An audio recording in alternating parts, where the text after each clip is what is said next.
Welcome back to the Pauline Chilton Show, where we have conversations that inspire healthier living, deeper healing, and intentional growth. This is a place where we explore the connection between our mind, body, and spirit, and learn from experts, entrepreneurs, and everyday people who are helping others live healthier, more meaningful lives.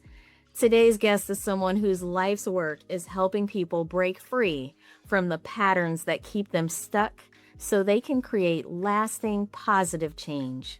Julie Bristow is a transformational life coach, retreat facilitator, and behavior change specialist with more than 2 decades of experience guiding people through personal transformation and self-discovery. Drawing from her background in fitness, clinical hypnotherapy, neuro-linguistic programming, psychotherapy, and coaching, Julie believes that healing begins from within. When we understand ourselves, reconnect with what truly matters, and intentionally reshape our habits and beliefs, we create space for healthier, happier, and more fulfilling lives. Julie, welcome to the show. I'm so excited to have this conversation with you. Thank you, Pauline. And with you saying all of that, it does make me sound like maybe I do have something to say in this space. Absolutely, you do. I always like to begin by getting to know the person behind the profession.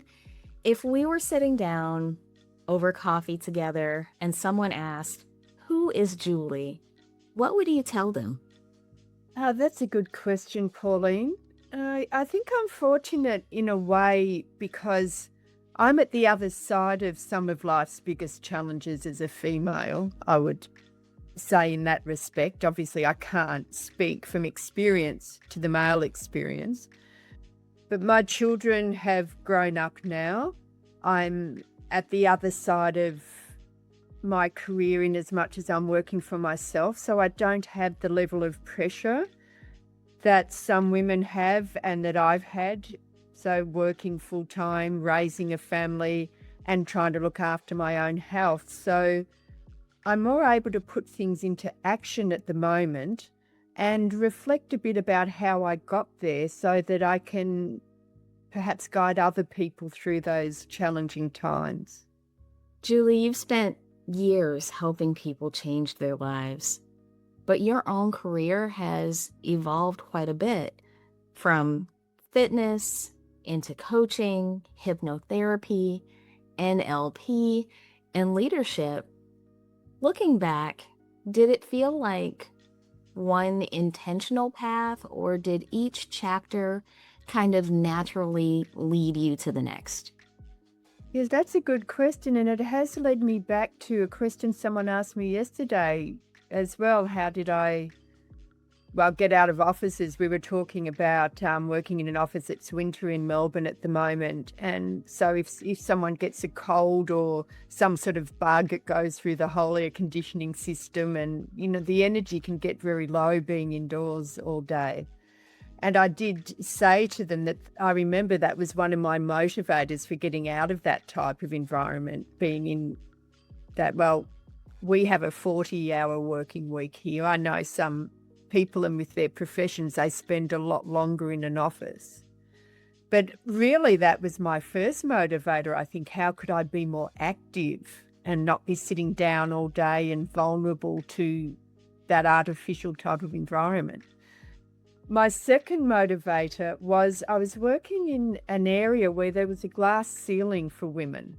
I was watching men in jobs where they were getting promotions and there was an opportunity for expansion, but there wasn't really the opportunity there for me to be able to go beyond what I was doing and earn beyond what I was earning. So I think the two things combined had me looking for how can I be more physically active, perhaps healthier in my work environment, but also how can I create an environment where I can earn what it is that I choose to earn. So sort of effort in, effort out.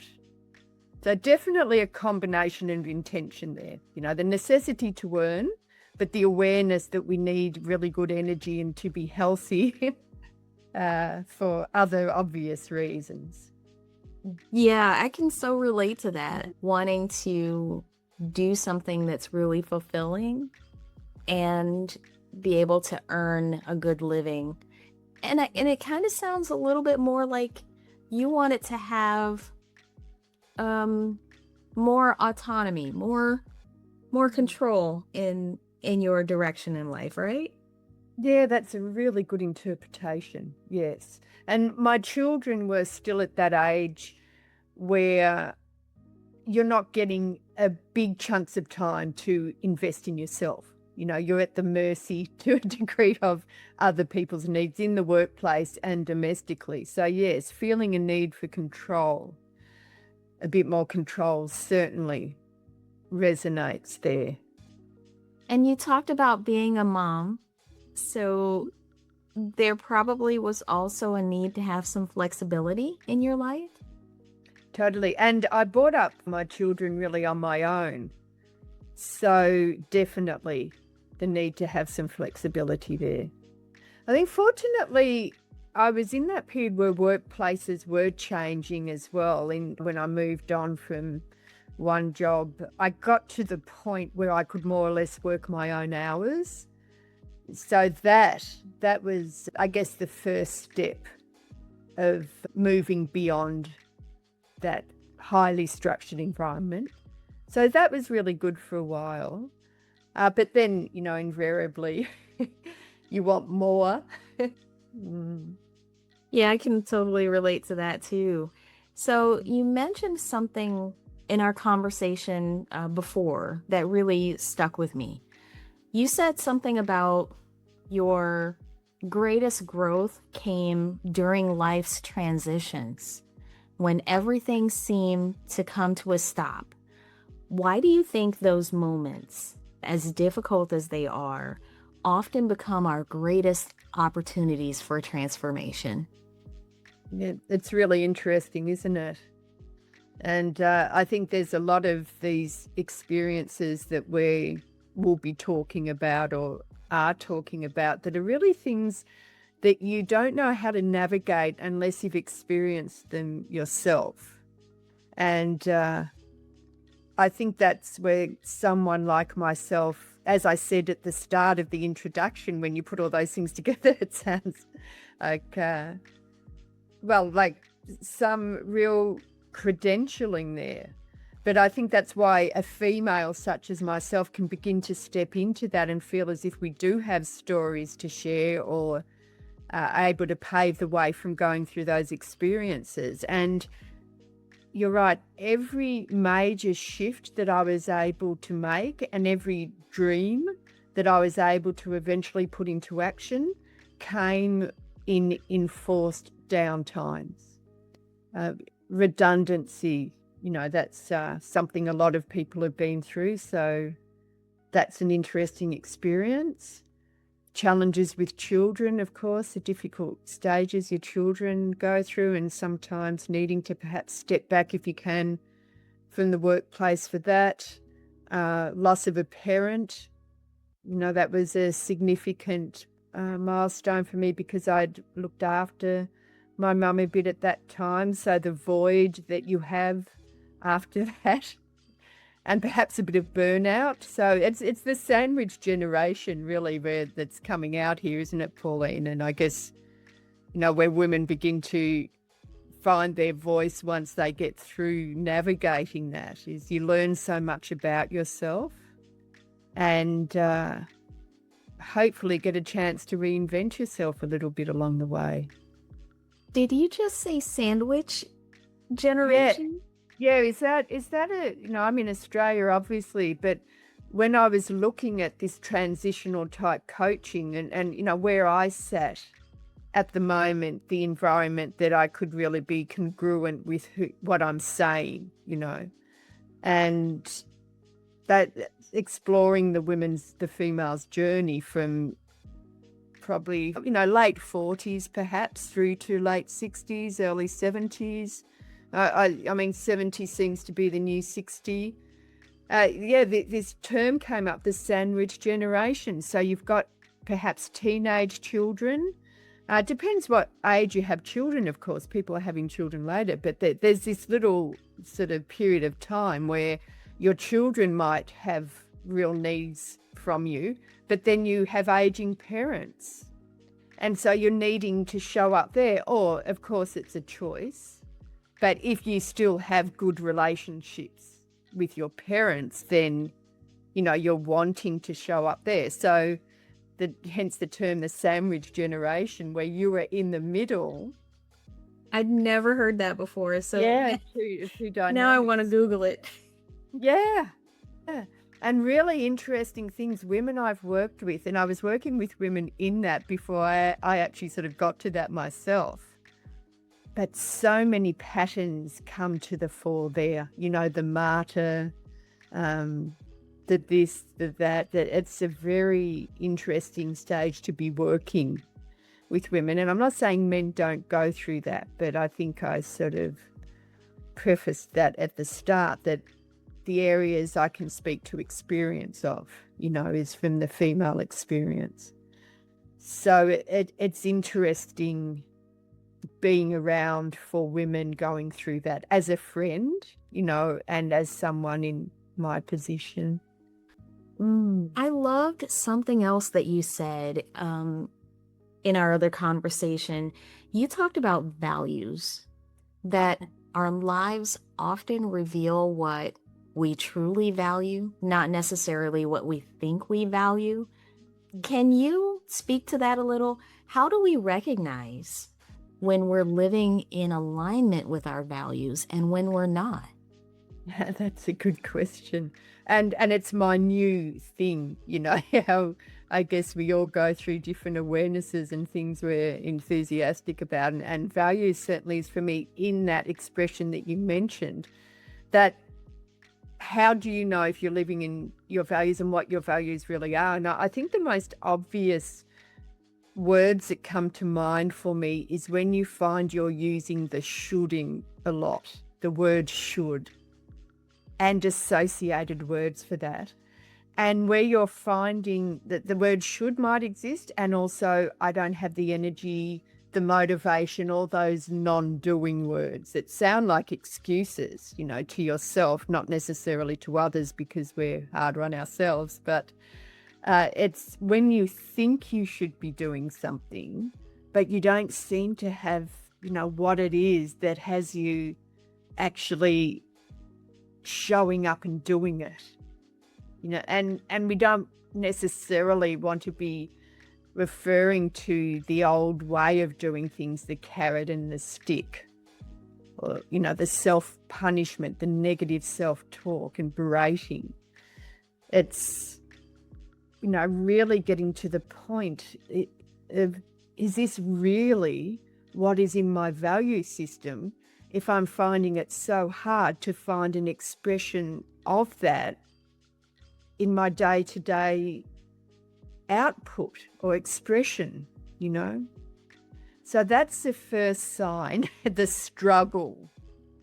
And from what you said then, in comparison to where you do begin to contemplate where your values lie, is what is it that you are doing easily? If you're procrastinating on the should element, what is it that you're deferring your attention to while you're sort of shoulding and procrastinating about? What is it that you really wish you were doing, other than sort of on a banana lounge on an island somewhere or something, but in real time, where is your energy and attention going? I hear that a lot about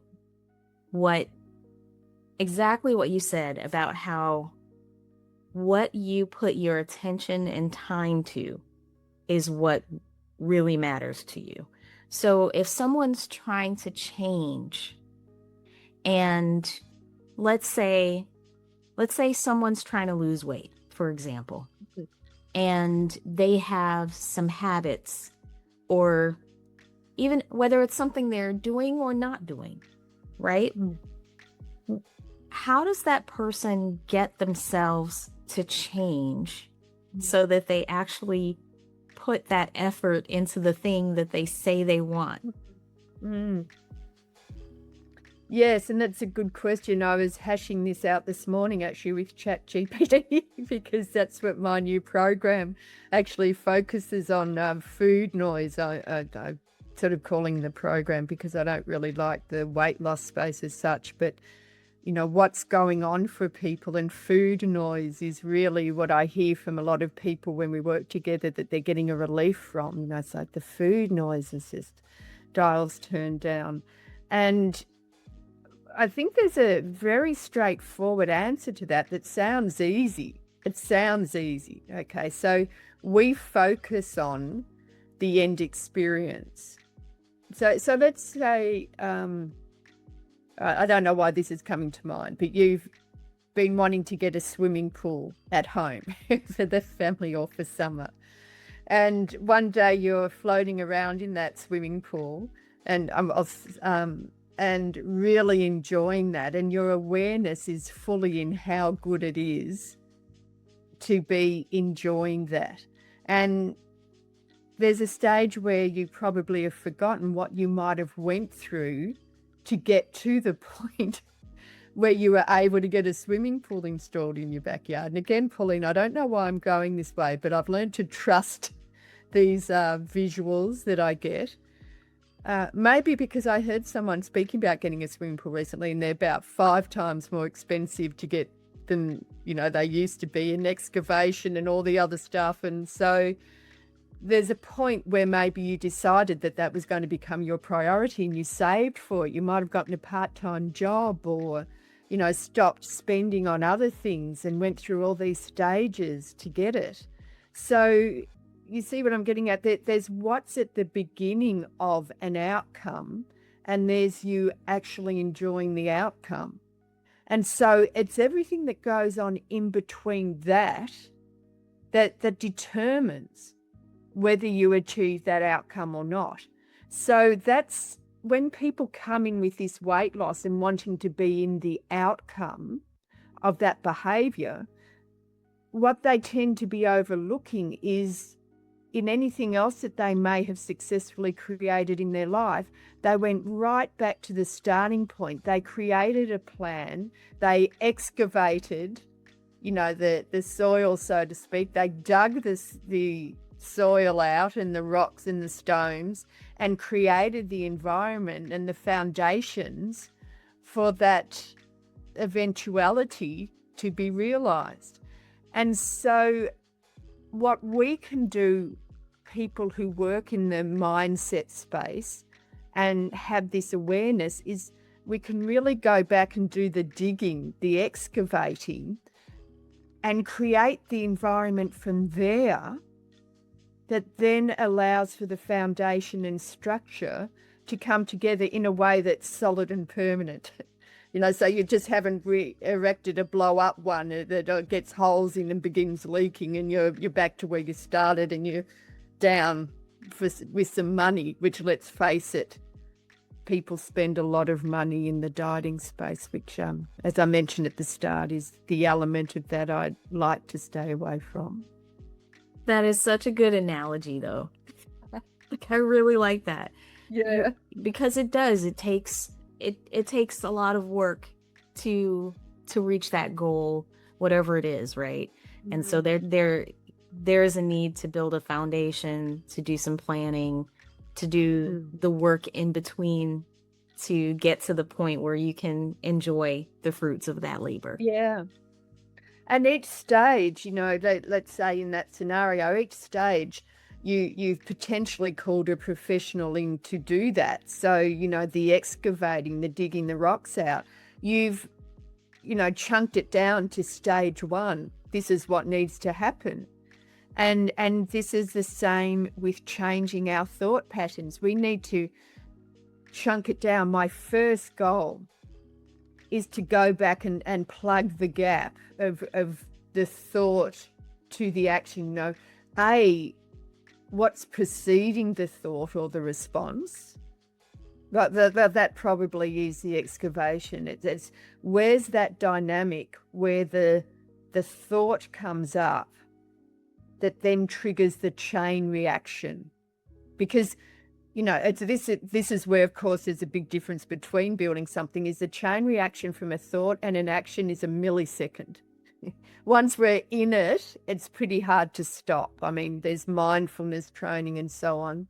I would say that's probably at stage 3 or 4 of your construction project, after you've done the mining.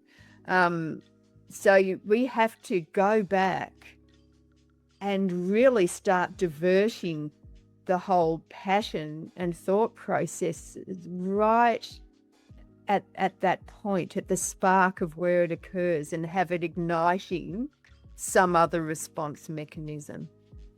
And so when people can do the research, they can go online, there's all kinds of information available, videos, YouTube, all the stuff, right?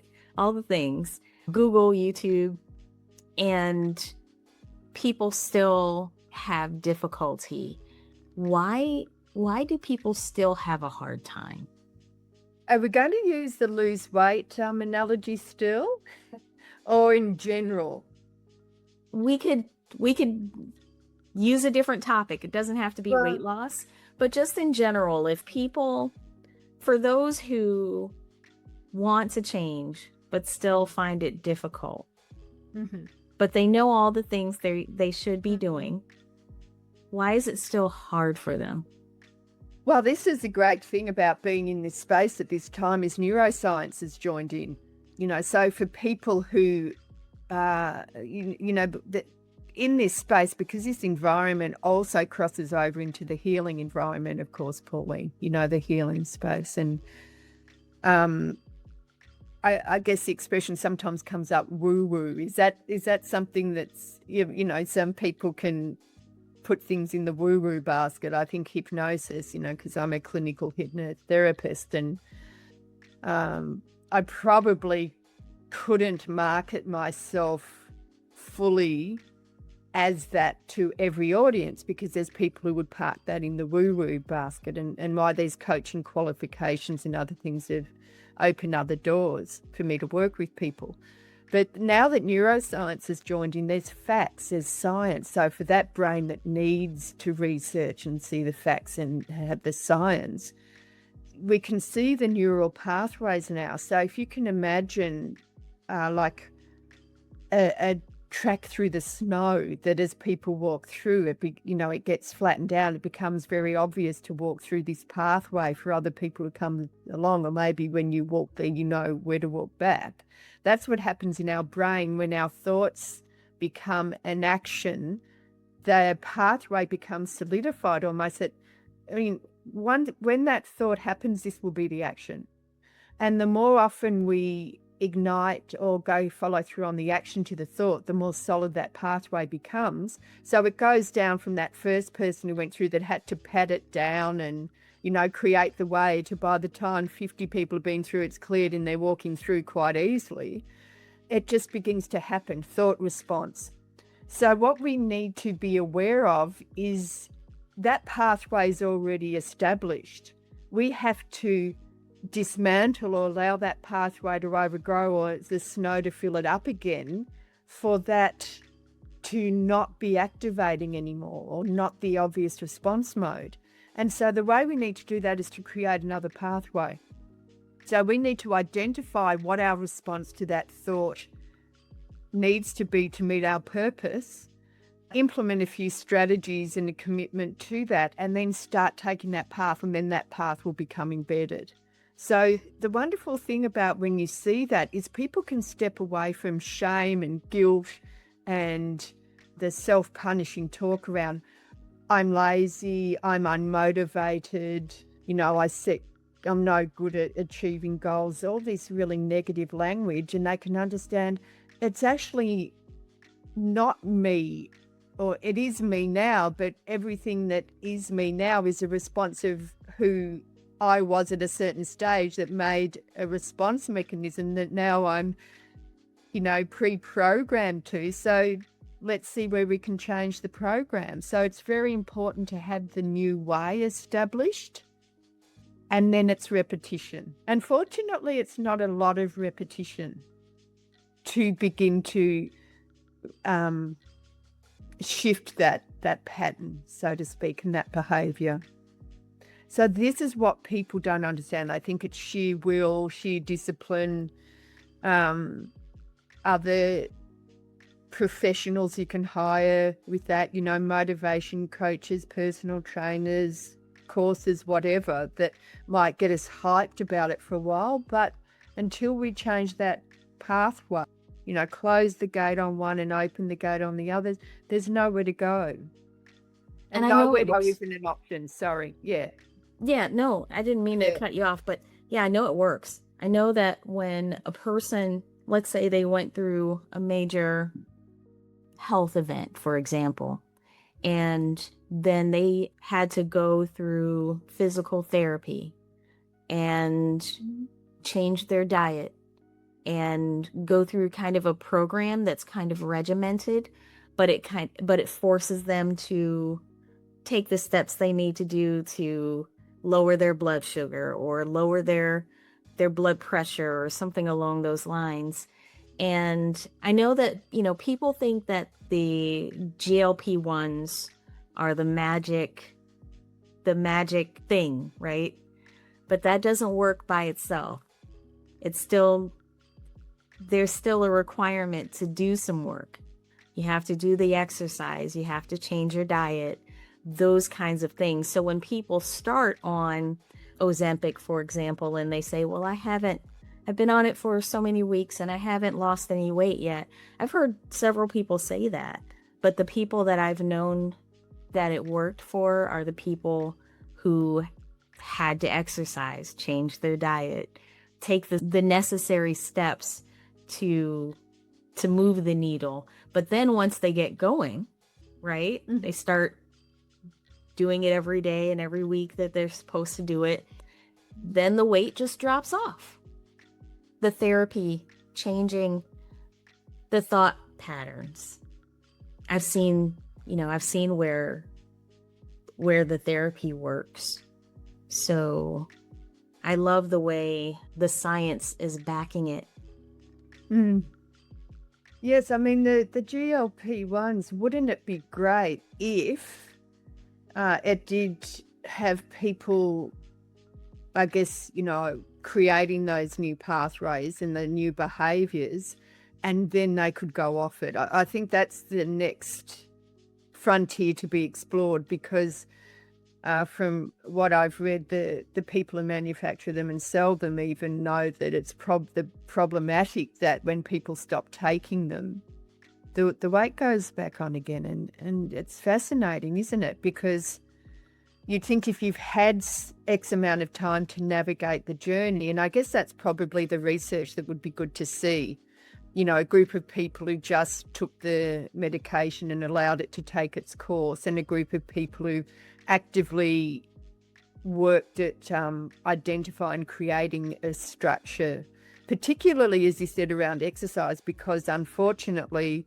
that rapid calorie restriction does diminish muscle mass, which slows our metabolism down. And again, I guess referring to women, from mid-30s onwards, we need to be very mindful, and particularly when hormones kick in and menopause and things, our muscle mass and hence bone mass begins to deteriorate. So if someone is acknowledging the journey and, as you said, putting in a structure that becomes their new normal, then I haven't got the information in front of me to see whether they're able to wean themselves off the medication and maintain and continue to have progress, because the bulk of the information is that as soon as people stop taking it, they put the weight back on again. And I mean, I think that's the biggest area that I have empathy for people in the weight loss space, is those who lose a lot of weight and then put it back on again, and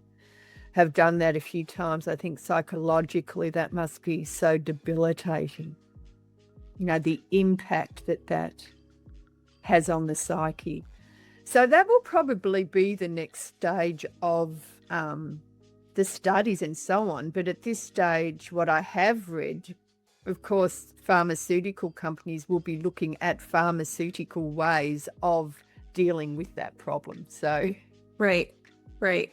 And that's true. I've heard also stories of people who tried the GLP-1s and lost weight, and then once they stopped taking it, the weight came back. So, yes, it would be interesting to see how to make it so that the people who have done the medication can be off the medication and still keep the weight off. and it's the same with the gastric band surgery. You know, I think we've all probably heard stories of people who are putting Tim Tams and ice cream in the blender or something like that and then drinking it. You know, because then the neurotic element of sort of binging and craving doesn't go away with the fact that you can't do it. So really your mind's calling out your brain to behave in one way and your body's in opposition to that, and people get very sick. They can make themselves chronically sick because they're still trying to get stuff in because of that hunger, you know, and that need that hasn't been, you know, excavated yet, going back to that. Yeah. Yeah, so they're trying, you know, to get it in other ways. Alcohol, you know, smoking, drugs. It's still that craving to get something in that might shift the state to one where someone temporarily feels more at ease in whatever area is, you know, problematic to them at that time. Sure. So let's talk a little bit more about food noise, which you mentioned a little bit ago. Explain what that really means to someone who may not understand what that is. I guess you could call it a preoccupation with food, and I think in particular around what you're going to eat, what you have eaten, what you're trying not to eat, should eat, what you shouldn't eat, what you should have eaten or what you shouldn't have eaten. And just that busyness, being invited out to a restaurant or something for a meal and it becoming really confronting because maybe you're at the extreme level where you're on a diet, you know, a strict diet, and being invited out for a meal becomes a real issue because how are you going to stick to the diet? Or you're on a really extreme eating plan that might be keto, you know, and I'm not saying that I'm any opinion on any of these eating plans, but it might be keto, it might be veganism, you know, whatever it is. And so going out to a meal mightn't have the offering that includes that. And so then that causes a whole lot of conflict. And maybe when you are out, you're spending the whole time sort of trying to have these conversations with the waiter or the restaurant, how they can make that meal exactly as you need it to be to fit the requirements of what you're doing. And all the time, all the while that goes on, you are missing each and every moment in your life and your environment that has the opportunity to nourish you, really nourish you.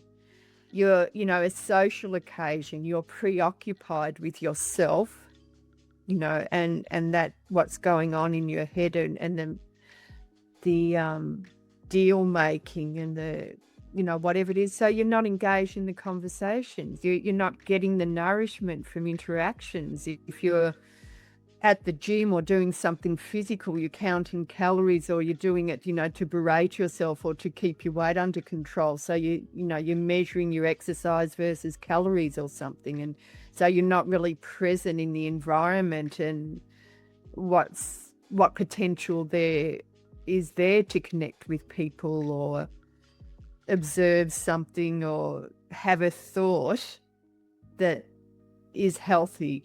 So on the one hand, you're not achieving anything in the big picture towards just getting to that future image that you have of yourself that you're striving to get to because of the merry-go-round nature of it.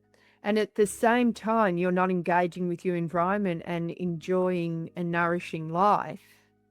And you notice I'm using the word nourishment because essentially that's really what food is, you know, meant to be doing for us.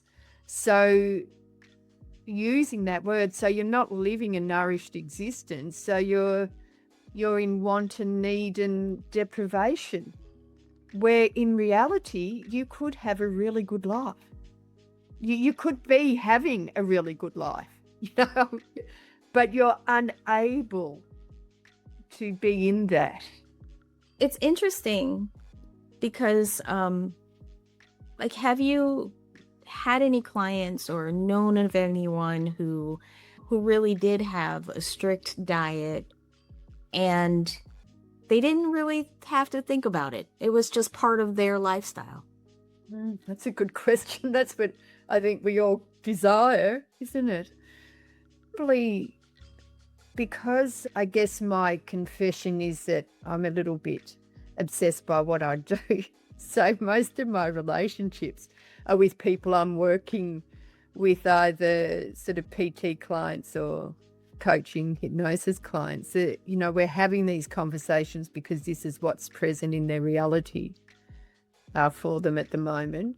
It would be quite a few conversations with people of how they used to have that relationship with themselves and something shifted, quite often hormones, but also what has changed is that the things that used to work aren't working anymore. And this is the evolution also that happens, I think, at our different life stages, isn't it?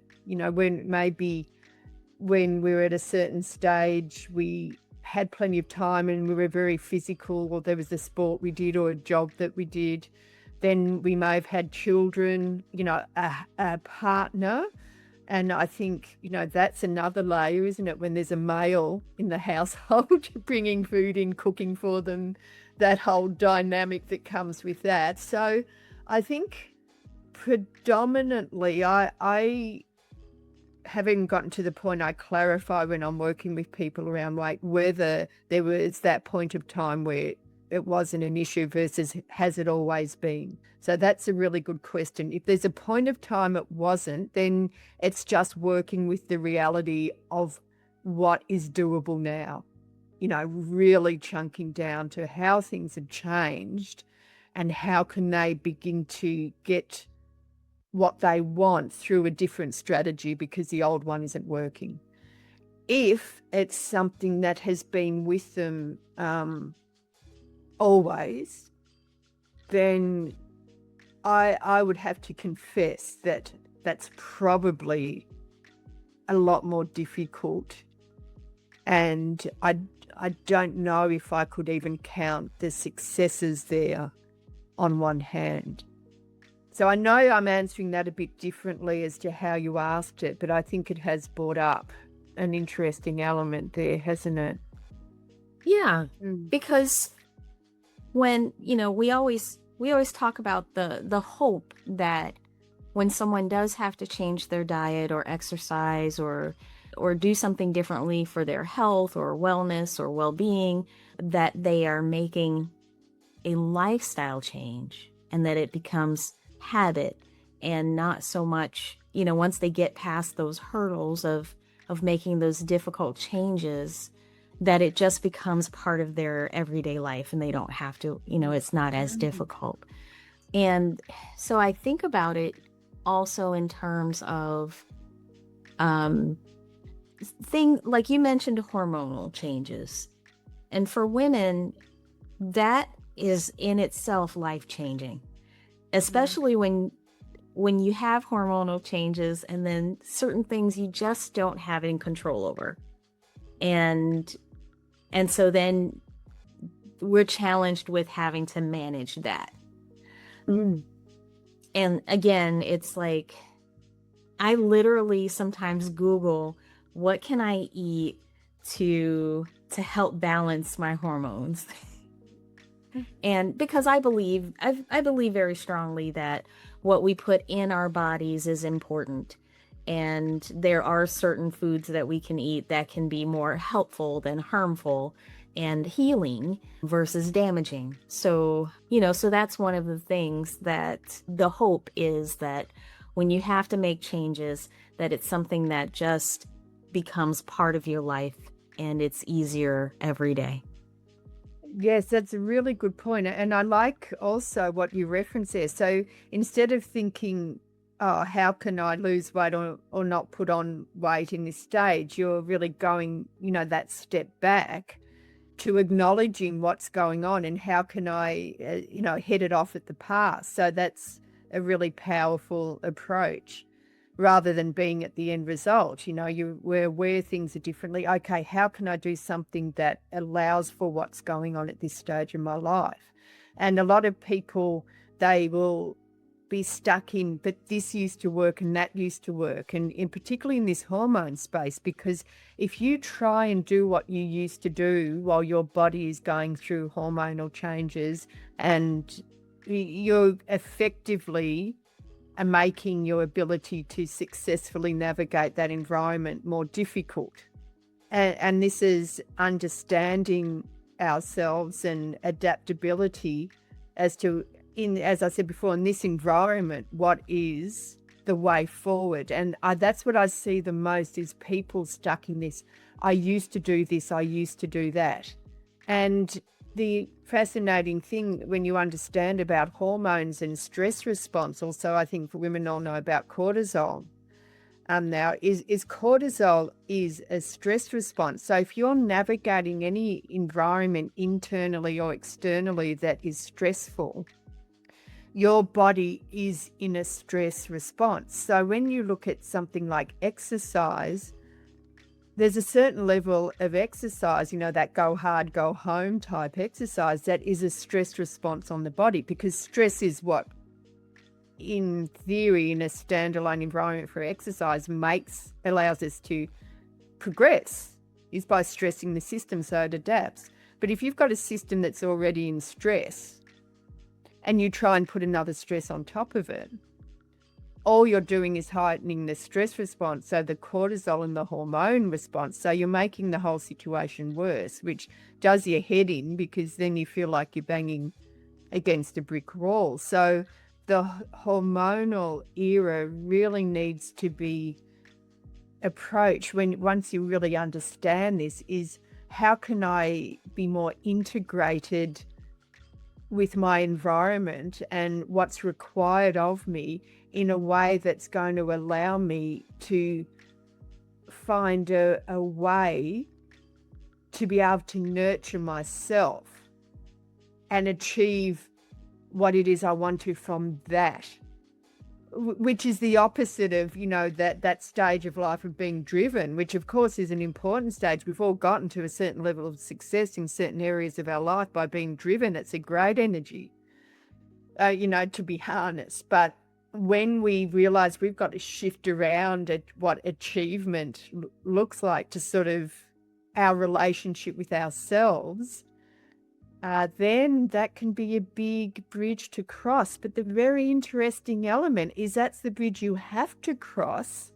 to evolve into that next stage and flourish in that. You can't get to that without the journey. So I think the sooner you can reconcile that in your own being and begin to create a vision of who you are on the other side of that. And that's why we need women doing it without cosmetic enhancements and other things, so we can have mentors and role models. Then that's the journey of the transition, I love that. I wanted to have you talk about the new program that you're launching right now. Talk about your new program. Thank you. So, yeah, I've work a lot one-on-one with people, except in the retreat environment. But let's face it, busy women can't always get away you need a minimum of 3 days, I think, on retreat. So what I have managed to feel and enjoy in retreats is what it is like when a group of people with a similar goal get together, and just how supportive women can be of each other.